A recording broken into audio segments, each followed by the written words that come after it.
What's up, Photoshop fam? I'm Rick Navarro, and this is the Pixel Laundry Photoshop Academy.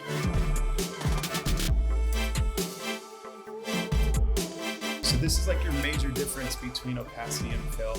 You can basically use them in conjunction with each other or in exchange for each other, but know that if you've got layer styles or layer effects on your layer, that is how it's going to be different. Okay, the transparency of the fill versus the entire layer is affected by those two separate parameters.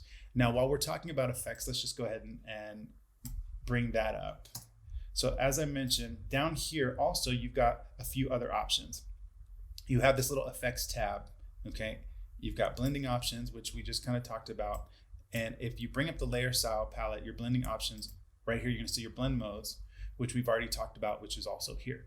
But you've also got all these other little options, drop shadow, outer glow pattern, so on and so forth, okay? And these are all super, super cool because they will allow you to do different cool things to your effects. And these effects will also apply to text layers. So if I go here and let's just say, we'll add a drop shadow, I can affect all sorts of different parameters and give my images different looks with these. Now, notice that it's highlighted. What this little plus means is that you can, just like in your layers palette down below, you can add additional layers of effects. So if I click on here, I can add more drop shadows, and that allows me more individual control. Whereas before, maybe you would be able to do one effect and you'd have to manipulate that and then maybe duplicate that as an entire layer. I can add individual layers, again, keeping everything separate and deleting them if I don't need. And the way you're going to get rid of them is you're just going to either uncheck them or delete them right here with the little trash can down below.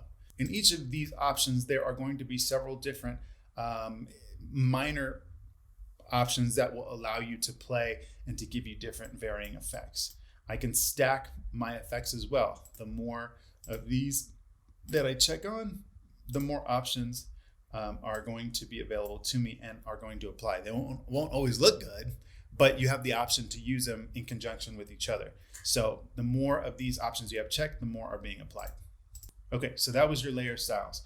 Also down here, if you'll notice, we talked a little bit about this earlier. This one right here are your adjustment layers. And if you haven't seen that video, check out the other video on adjustment layers. We talk about it in depth there. This one right here is your folder, and this is your create a new group. It allows you to group images together so that I can keep them organized. And if you'll notice, a little folder comes up, and if I hold down Command, or you can go Shift Select, and then drag them all into the folder where that little blue highlight was surrounding the layer. Now I can close all of these and shut them all off together. If I double click on the name, I can name the group.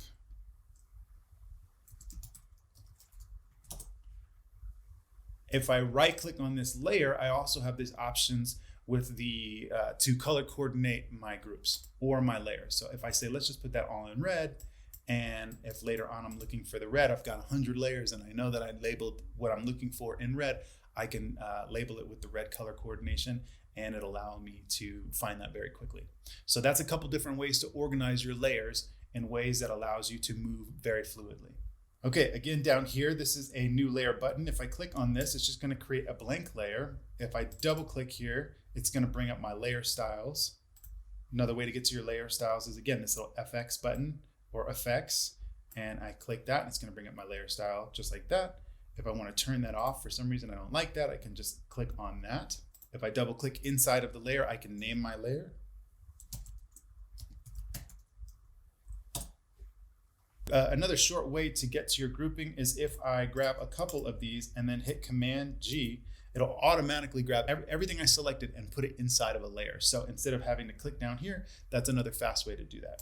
So I can label this.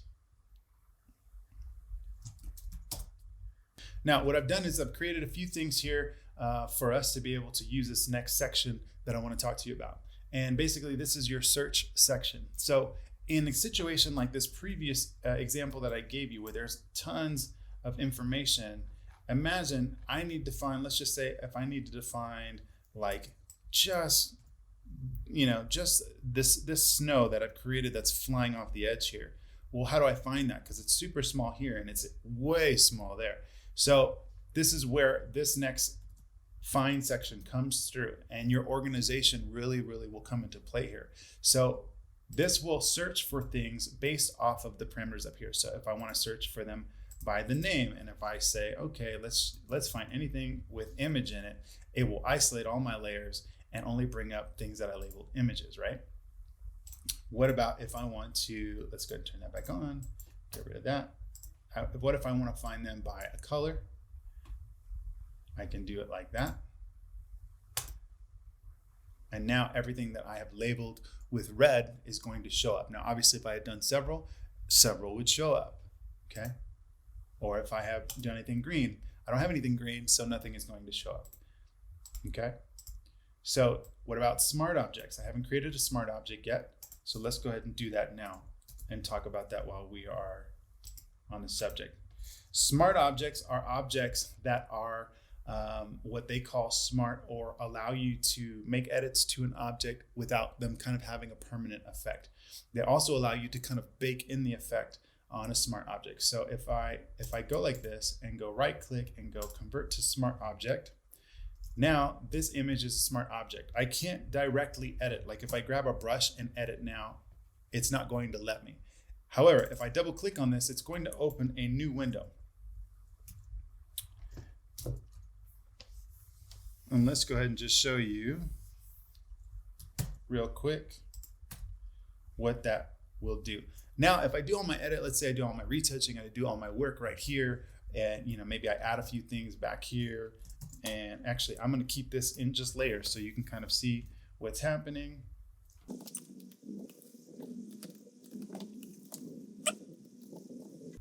Okay. I've just done a few quick edits, blend mode, some brushing, some opacity changes, and let's just go ahead and group these together while we're on the topic, okay?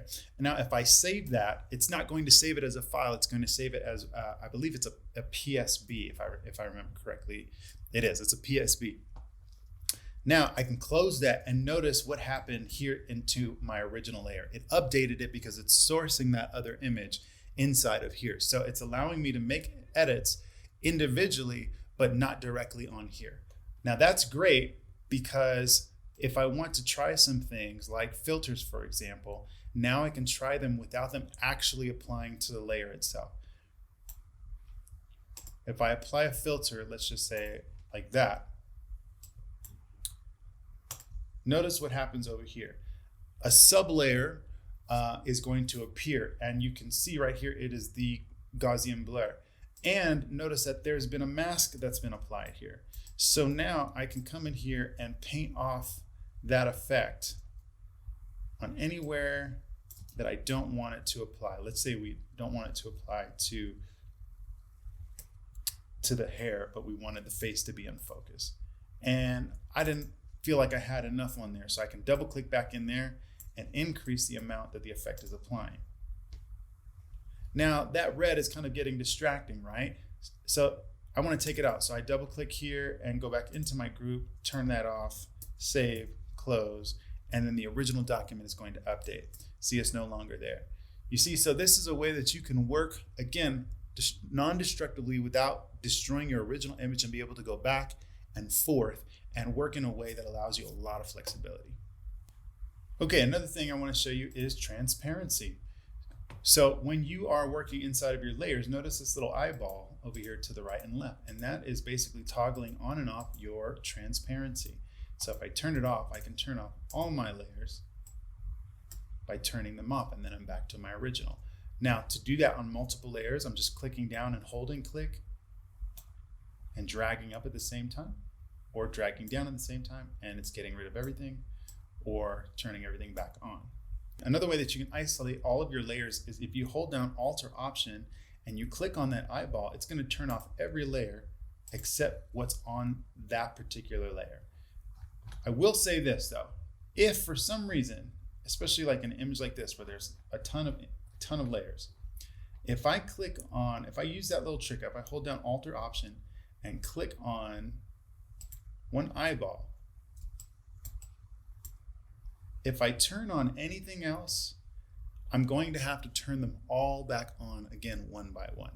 So if I don't want to do that, I want to make sure that I am only clicking right back on the same layer that I clicked on to begin with. Otherwise, you're going to run into a situation like this. Notice I'm toggling on and off. I'm turning on and off all of the layers in the composition. But if I turn it off and I click on one other thing, and then I try to go back to my original with the Alt Option click trick, now it's not going to do it. Okay, so be very careful when you do that. Make sure that you're not having to turn 1,000 layers back on one at a time. I have done that so many times, and trust me, it's not any fun. This is a workaround to do that, but now I'm going all the way back to the beginning. And let's say I had been editing this for hours. Obviously, that's not going to be a very good option. Here's a couple other little tricks from the layers palette I want to share with you guys. Let's say we've created several images and we want to duplicate them. I can either hold down Alt Option and drag, and it will automatically duplicate them. There's one more duplicate trick for you. If you'll notice that little blue line as I pull it down is showing, and that's letting me know that I can duplicate all of my images. If I needed to do them in exponential kind of multiplying fashion, now I can grab all of my duplicates and make copies of my duplicates and duplicates of my duplicates. And that's how you can duplicate and create layers very quickly. If I grab them all by shift selecting, or if I shift select, it's going to grab them in sequence like this. If I grab that first one and grab my last one by holding shift, it will grab everything that is in sequence. If I need to grab individuals, I just hold down Command. For PC, I believe it's going to be Control. Now I can grab them in different orders and also group them that way. And again, the shortcut for grouping them all into a folder is Command G. And in the same way, like I mentioned earlier, you can grab this entire group and drag it into the layer, the duplicate layer button, or you can Alt and drag, or you can go layer and duplicate the group. Okay, or I can hit Command J and it's going to duplicate the entire group. Okay, while we're talking about layer styles, I want to show you that just like we showed you over here and how a layer style can be applied to an individual layer, that same layer style works very similar to the way that layers work, in that I can take those layers and apply those effects across several layers. So if I duplicate all of those, and let's say I'm going to take this first one and I'm going to apply a stroke around it, and I'm going to apply a drop shadow. So let's say I want to make this kind of look like a picture frame. I'm going to make my adjustments here and get this in a place to where I am happy.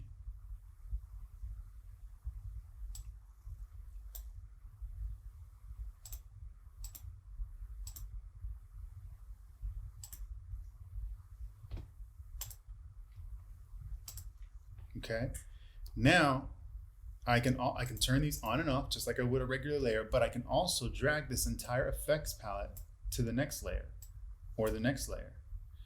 But notice that it's not copying them over, and now I've got layers on top of my layers. And remember, these things work in transparency. So if I've got a layer that is solid and it's above my effect layer, I'm not going to be able to see it, and that's what's happening right now. You can't see the stroke because I have two.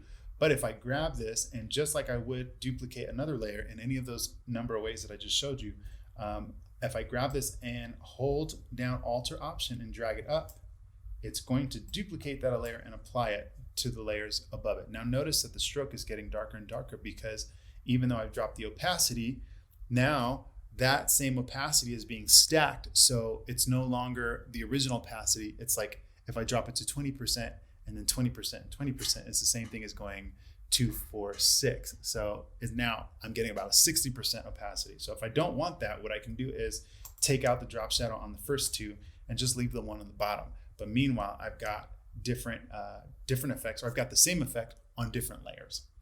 Now, if I want to change different effects in each of these different layers, just like I would in the layers palette, I'm going to go into the layer style and make adjustments to the individual layer effects on that layer. And then I can get a stacking effect that's happening throughout the course of my image. So let's just say we'll take this one to that, or actually instead we'll take that off and we'll make this top one thin, but we'll make this bottom one thicker. Now you can't see it because again, this is solid. So if we drop the fill, like we mentioned earlier, now I can start to see the layer under it.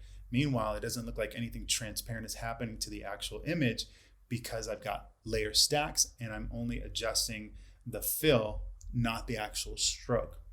Now let's say I don't like any of that. So what I'm going to do is I'm just going to delete it. Now I can grab all of these and hit the delete key and it's going to delete it. Or I can grab and drag these down to this little trash can and delete it. Or I can select them and just hit the delete key and it's going to ask me if I want to delete the layers. And so in this case, I'll say yes, I'll delete that, and then we're back to square one. And that's how you delete your layers. Okay guys, that's layers. That is a fundamental foundational tool or a building block in Photoshop. That in conjunction with some of the other stuff I've shown you in the previous lessons that if you haven't already seen, you definitely need to check out. This course is going to be cumulative. So if you're just catching it or if you're just joining with us now, be sure to go back and check out some of these other episodes so that you can get caught up. If you're a beginner, this is an incredible course for you. This is going to take you from A to Z, all the basic fundamental building blocks that you need to be able to move throughout Photoshop very fluidly. This is a part of that series. So if you haven't seen that, go back to lesson 1, start there and build your education up. This is a course that I paid for in college and probably paid about $800 or $900 when I went to college. So today, that same course is probably even more expensive. But I will say that this is information that I wish I had had at the time, and YouTube or any of these online platforms wasn't available to us at the time, so we had to go get it and pay for it. And we're giving it to you for free. This is crazy. This is the world that we live in. But I'm glad to do it. I think this information is really, really vital and also just a ton of fun for you to create and to do, stuff that you might not otherwise. So use it. I hope it's helping you. I hope it's building you up. I hope it's encouraging you and bringing a lot of value to you. If it is, do me a favor, go ahead and like, subscribe, hit that notification bell so that you can be updated when we're putting this content out. The difference between subscribe and notification is that you're going to get some information versus all the most current and update information. If you hit the notification bell, you're going to get these pushed right to your phone or to your email or to whatever subscription mode that you're using. And you're going to stay current. You're going to stay with me this entire time. I've got a lot of lessons still left.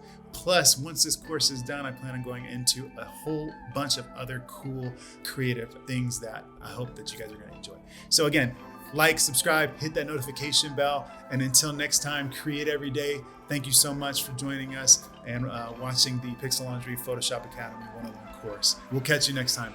Thanks again, guys. Bye.